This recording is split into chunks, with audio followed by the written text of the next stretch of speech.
Thank you. Our next panelist is David Fleming. And David Fleming is the founder and director of the Lean Economy Connection. He's an independent writer in the field of energy, environment, economic, society and culture. And he first published the system of total energy quotas in 1996. And he says the wider context of our times is addressed in a new book which he has coming, which is Lean Logic, a Dictionary of Our Time. And he wants to talk to us for a couple of minutes about the whole issue of energy rationing as opposed to carbon rationing. So, David Fleming. Thank you.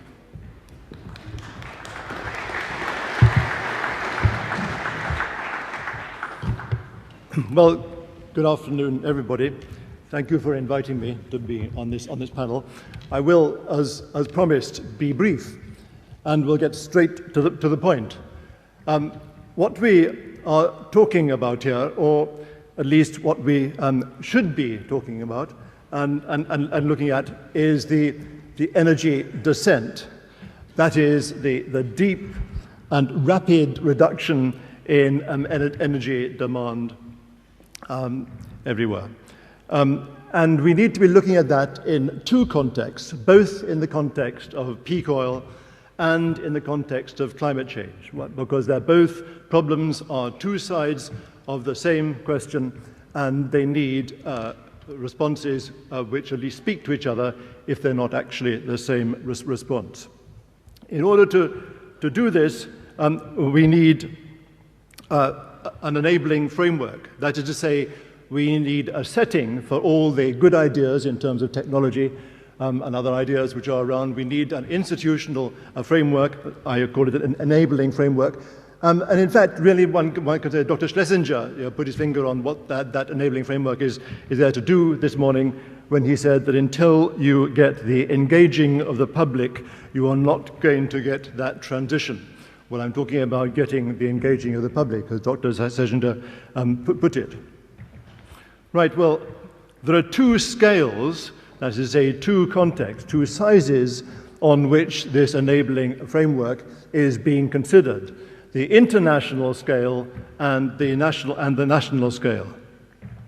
On the international scale, there is a fairly well-recognized range of opportunities and possibilities which are being investigated.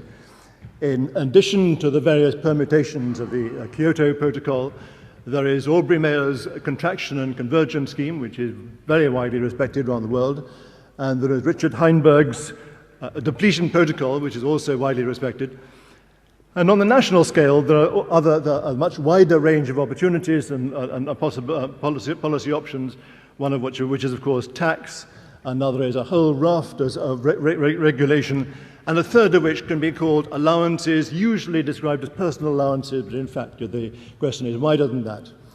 That's how the enabling framework more or less stacks up, with the exception of Richard Douthwaite's cap and share scheme, which, like the Colossus, bestrides both the international and the national framework, and that is how he confirms it, and he described it to us today. And just to be absolutely sure what we're talking about in terms of nomenclature, there are various forms of cap and share scheme.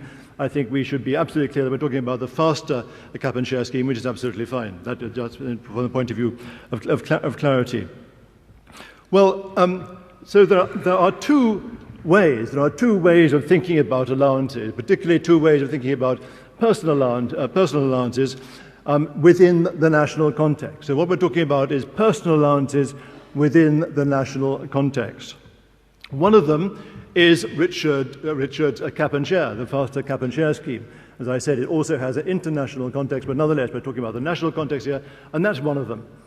The other one is something called we may have heard of, called tradable energy quotas, and I usually reduce that to a TEQS. I think it's a system which I devised 11 years now, ago now, and have been plugging far and wide ever since. Now, there is a substantial disagreement between Richard and me about which of these schemes is fit for purpose. But I have good news for you, and that is that I am not going to compare and contrast the two schemes for you today, and that is for two reasons. One is that there's no time, And the other reason is you didn't come all this way to hear two elderly gents arguing with each other, did you? So I will spare you that. However, what I will do is something better, much easier, and in fact much quicker. What I will do, I will give you 4 criteria which you can apply when you're thinking about how to compare these schemes yourself. So this is a DIY talk, a brief DIY talk. 4 criteria which you can recommend you should apply, have in your mind when you're thinking about this issue. And number 1 is the guarantee. There needs to be a guarantee in the following sense. When an energy user wants to buy energy, whether that energy is fuel or electricity, he or she, if there is a guarantee, he or she can get some because there is a guarantee. He or she may not be able to get all the energy he or she wants, but at least she can be sure because of the guarantee that he or she is able to get as much as anybody else can get. Okay, so that's the guarantee. Number 2 is a long-term incentive. And the long-term incentive in this sense, there needs to be an incentive to make deep reductions in energy dependency. Deep reductions in energy dependency. That is not to the incentive not to be in terms of how much money am I going to make out of this scheme, but how can I work with everybody else to reduce my energy demand over the long term, looking ahead 20 years. That is to say, there needs to be an absolutely rock-solid, absolutely clear and steady long-term signal. Number 3 is alignment. Word number 3 is alignment.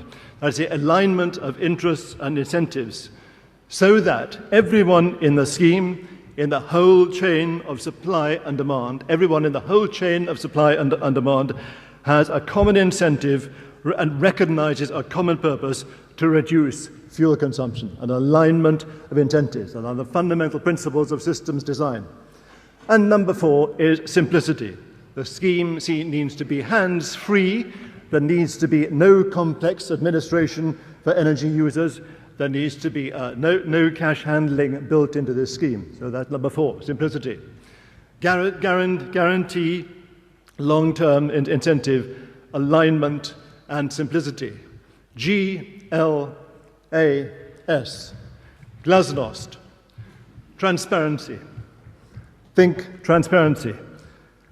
So I don't need to say anything about TECs, tradable energy quotas, the system, but with transparent systems speak for themselves.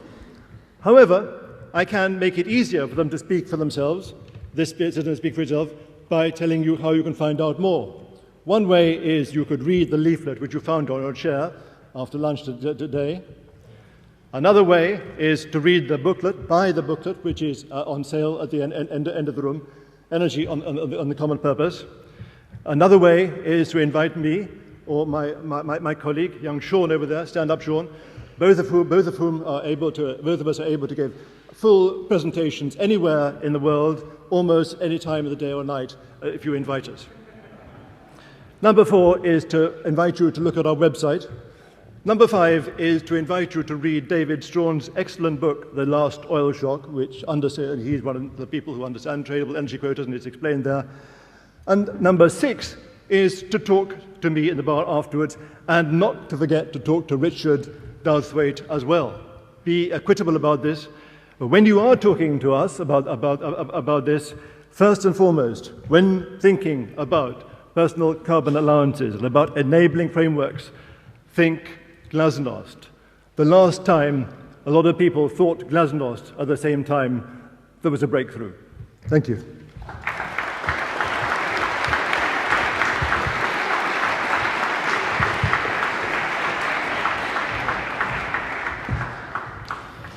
Well, thank you very much, David Fleming.